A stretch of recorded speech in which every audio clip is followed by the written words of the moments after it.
आप नाम देखिए, नेताओं के नाम देखो, दरबार सिंह, करतार सिंह, नाम देखे नहीं लगता आपको पंजाबी है? ये दरबार सिंह करतार, ये पंजाबी थे, किसान थे, वहां से आ गए। अब चूंकि इनको पंजाब से लाना है, अब राजा को आवश्यकता है या किसानों को आवश्यकता है? तो राजा ने किसानों का, भाई चलो तुम जाके हमारे गंगानगर खेती करो। तो उनका, भाई क्यों जाए, हमारे पंजाब में अच्छा खासा खेत पड़े, इसको छोड़ के क्यों जाए? तो राजा ने कहा मैं जमीन सस्ती दे दूंगा। कितनी सस्ती दे देगा? कि जितने में तुम्हारे पंजाब का एक खेत आता मेरे से 10 ले लो। तो उन्होंने कहा हमारे पास रुपए नहीं है, केस कहाँ से लाएंगे हम?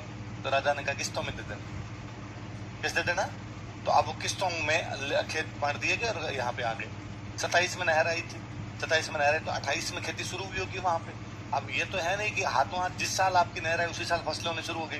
पहले जमीन को समतल करेंगे, जमीन की बिजाई होगी, तब जाके 1-2 साल में जमीन फर्टाइल होगी। भाई जिस जमीन में कुछ ही नहीं हो रखा, तो जमीन में अचानक खेती भी कैसे हो जाएगी? तो अब वो 1-2 साल तो शुरुआत वाले यूं निकल गए। अब इतने में चूंकि आपको राजा ने तो आपको जमीन दे दी, तो राजा आपसे क्या लेगा? जमीन की किस्त। राजा जमीन का क्या लेगा? टैक्स। अब किसानों ने कहा यार अभी तक तो हमारी खेती शुरू ही नहीं हुई, उससे पहले किस्त आ गई, उससे पहले क्या आ गया? टैक्स आ गया। इसलिए